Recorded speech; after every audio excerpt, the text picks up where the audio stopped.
Colby, I feel like we'd be remiss if we didn't ask you the inspiration for the suit today. That's pretty powerful gear you got on there.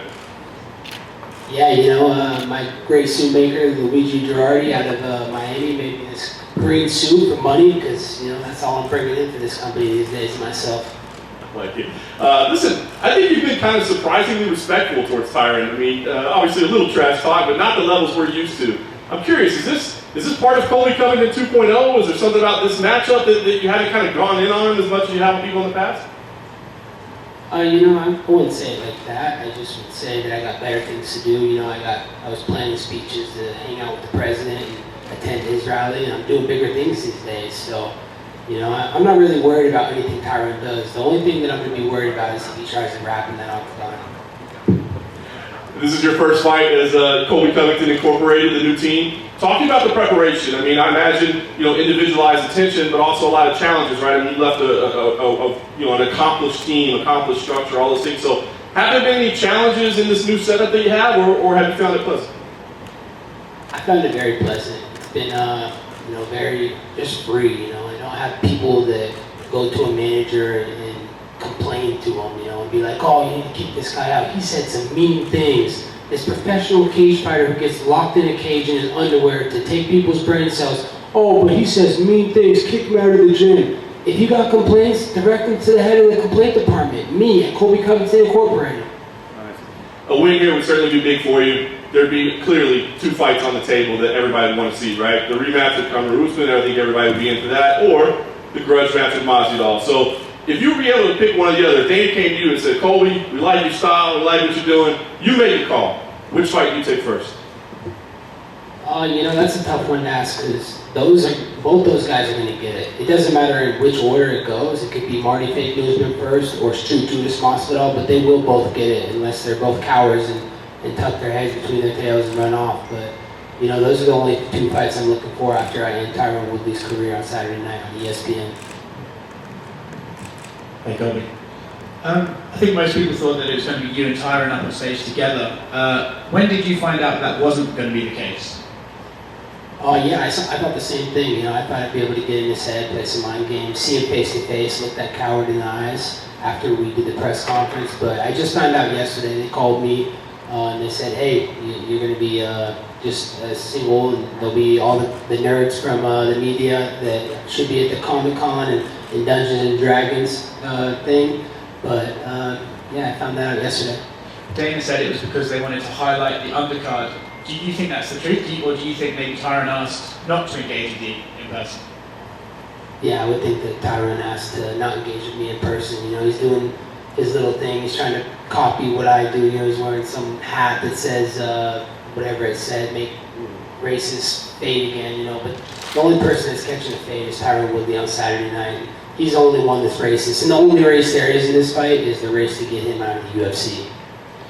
When you used to train with him, even before you started being such an avid Trump supporter, you were targeting him years ago, saying that you'd been training with him, you could beat him. What did you see in training that made you so confident that you could beat him in a fight? I just saw that Tyron Woodley was a tin man, and he had no heart. And so I knew right away that, if we ever crossed paths, it was going to be easy night's work for me. And that's what's going to happen on Saturday night. It's going to be, easy money. And I'm going to expose him and take him to the deep end of the pool, and he's going to drown. I saw a quote from your coach earlier this week saying that you've just found out that you're on a southpaw. Is that true? No, it's definitely not true. I didn't just find out I'm a southpaw. I've been fighting southpaw my whole career, and boxing southpaw for 15 plus years. So, I just choose to put my right leg in the front because that's the way I wrestled, and I feel comfortable with my footwork. And I've developed a strong left hand, and I have power in both my hands. So, just like Uncle JLP says, why wouldn't you put your strong hand in the front? Because boxing says that the most effective thing is your jab. So, I feel very comfortable from southpaw, but I can fight from both positions now. So we'll have to see. I'm chaos. I'm unpredictable. You don't know what's going to happen Saturday night. I know Tyron has sort of minimalized the impact and the stuff behind it, but what did you think when you saw Jorge Masvidal going to train with him? I thought that was a great game plan for Tyron Woodley to bring a guy who I used to beat up every day, and so he could learn how to lose to me. The only thing they were game planning was how they're going to pay their alimony payments. Thanks so much.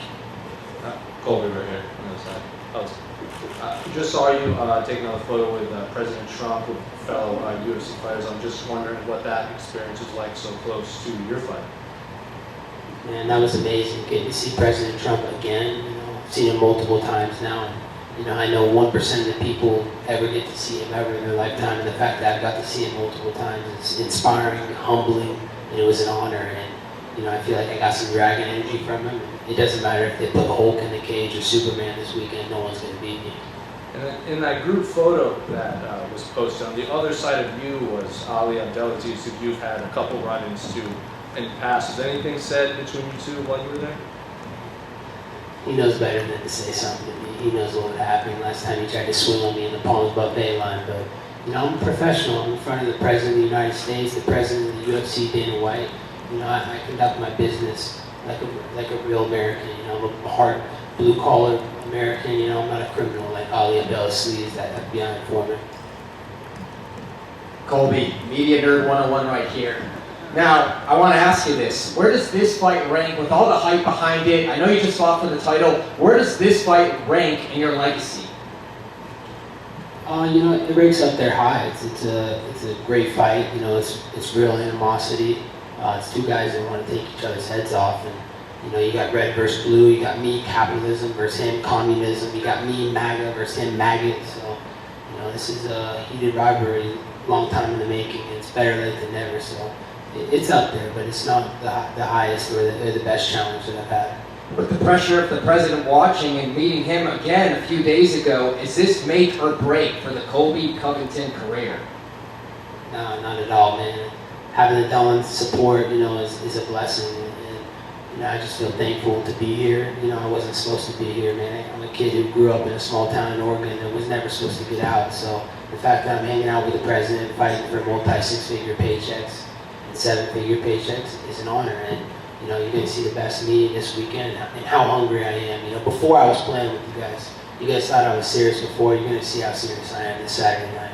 You were the only one wearing an orange suit. Did he like the orange suit? You didn't get the memo for the dark navy blue like everybody else. Everybody knows, you know, I don't follow suit with anybody. I'm a leader. I'm not a follower, so I do what I want. He loved the suit. You know, he was giving me compliments about it. You know. And, you know, multiple shout-outs during his rallies, so, you know, he loved it. I know he did. And lastly, when they call you pillow hands, I think Gilbert Burns tweeted that. What's your response? Who? Gilbert Burns, I think he tweeted something about pillow hands. Who's that? He's a top contender in the welterweight division. Never heard of him. He's fighting Usman for the title. Never heard of him. They brought some guy off the street to fight Usman for the title? Man, that's bizarre.